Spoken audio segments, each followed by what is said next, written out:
Audio Jungle. Audio Jungle. Audio Jungle. Audio Jungle.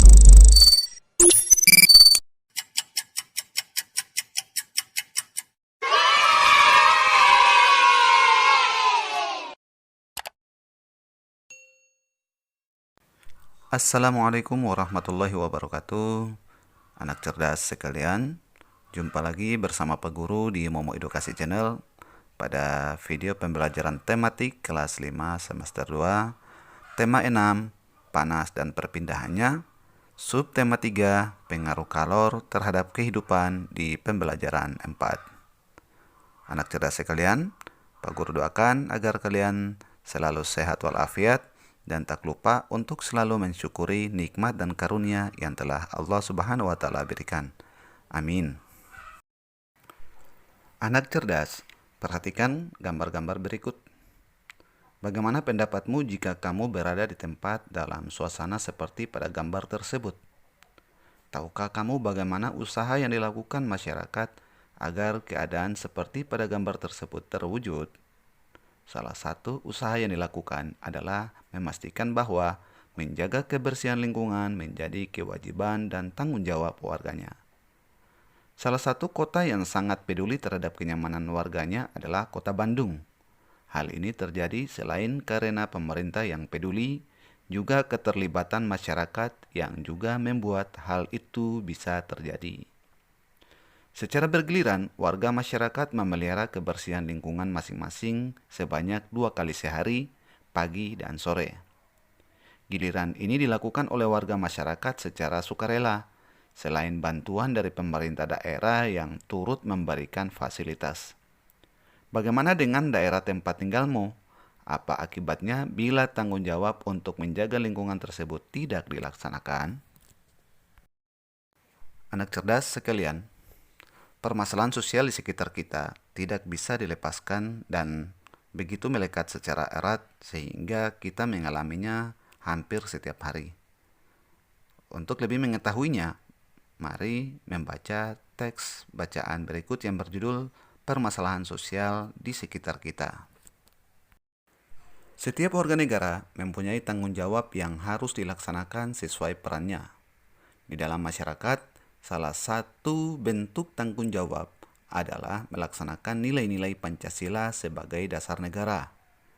Nilai-nilai dalam Pancasila menjamin terjadinya masyarakat yang saling menghargai demi kepentingan bersama. Apa saja akibat yang akan terjadi bila anggota masyarakat tidak melaksanakan tanggung jawabnya? Salah satu akibatnya adalah terjadinya masalah sosial. Berikut ini adalah jenis-jenis permasalahan sosial yang terjadi di lingkungan masyarakat. Yang pertama atau A adalah sampah. Salah satu kebiasaan tak terpuji adalah membuang sampah sembarangan. Misalnya, siswa membuang bungkus permen dan makanan di ruang kelas, di halaman sekolah atau di selokan dekat sekolah. Warga masyarakat membuang sampah dapur di parit, di saluran air atau di sungai. Sampah pasar, sampah toko, dan sampah kantor banyak berserakan sampai ke jalan raya karena tak tertampung di bak sampah.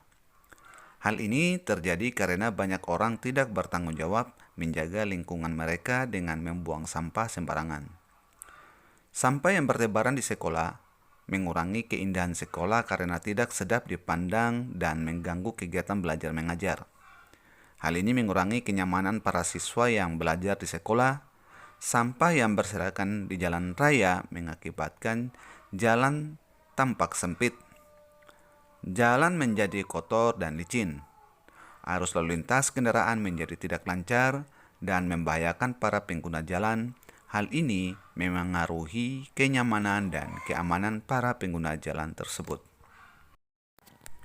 Yang berikutnya adalah kali atau sungai yang kotor.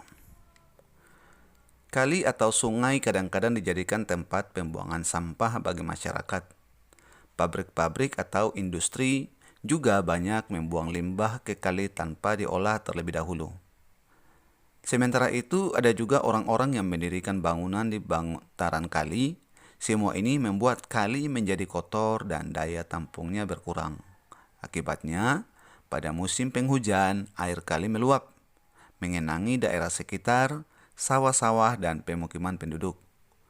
Menurunnya kualitas lingkungan sekitar dan banjir yang diakibatnya membuat masyarakat merasa tidak nyaman.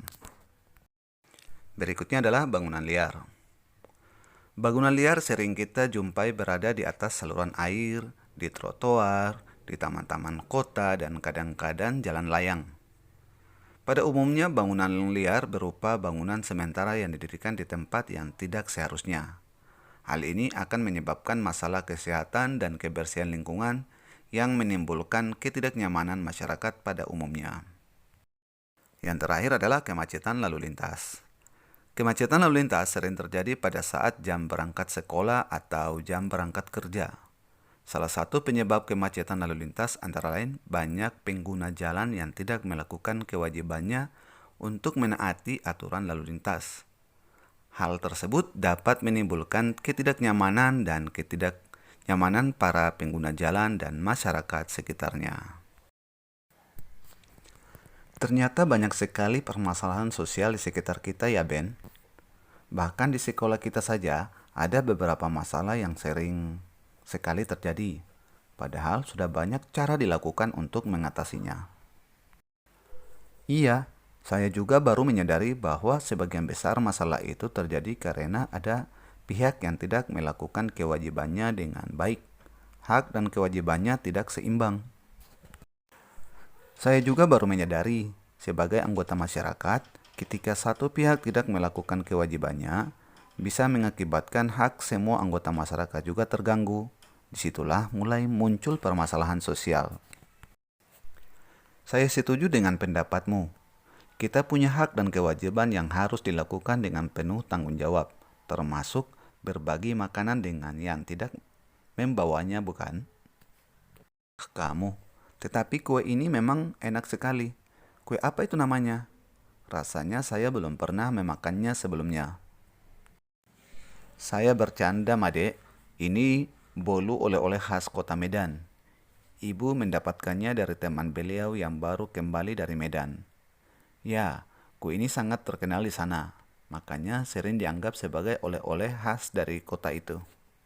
Wah, kue dapat membuat sebuah kota dikenal banyak orang ya. Hebat. Bagaimana ceritanya?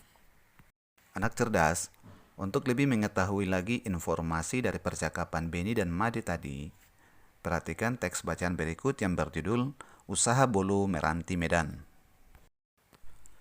Ada yang bilang, kalau pulang dari Medan tanpa membawa bolu meranti, berarti ia tidak benar-benar pergi ke Medan. Ya, siapa yang tidak tahu bolu meranti?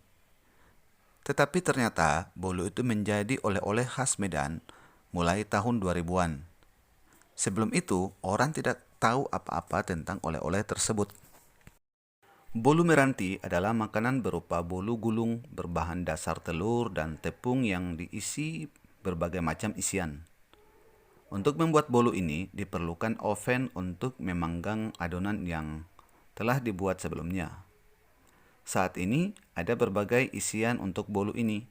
Ada isian keju, coklat, mocha, stroberi, dan kacang. Nama meranti berasal dari nama jalan di mana bolu ini pertama kali dijual untuk umum. Bolu ini memiliki rasa yang khas, lembut, dan cukup tahan lama meskipun tidak menggunakan bahan pengawet. Siapakah orang di belakang bolu terkenal ini? Seorang ibu bernama Ailing suatu hari menitipkan bolu buatannya di toko milik salah satu kerabatnya yang berlokasi di Jalan Meranti. Ailing yang sedari muda dikenal suka memasak dan membuat kue ini, lama-kelamaan kewalahan dengan pesanan bolu yang dibuatnya. Hingga suatu saat, ia membuka gerai sendiri di tempat yang lain. Namun, ia tetap menggunakan nama Meranti sebagai nama bolunya untuk menjaga agar pelanggannya ingat akan bolu buatannya. Ailing tidak menyangka usahanya ini dapat membuat kota Medan semakin terkenal. Banyak orang telah mendapatkan manfaat dari usahanya membuat bolu. Bahkan ia pun membuka gerai di Bandar Udara Internasional Kuala Namu untuk memudahkan pelanggan mendapatkannya sebagai oleh-oleh khas Kota Medan. Anak cerdas, demikian video pembelajaran kita kali ini pada tema 6, panas dan perpindahannya. Di subtema 3, pengaruh kalor terhadap kehidupan pada pembelajaran 4. Jangan lupa untuk di-like, share, komen, dan subscribe, serta bunyikan loncengnya agar kalian dapat pemberitahuan terbaru dari video pembelajaran di Momo Edukasi Channel. Jumpa lagi pada video pembelajaran selanjutnya. Wassalamualaikum warahmatullahi wabarakatuh.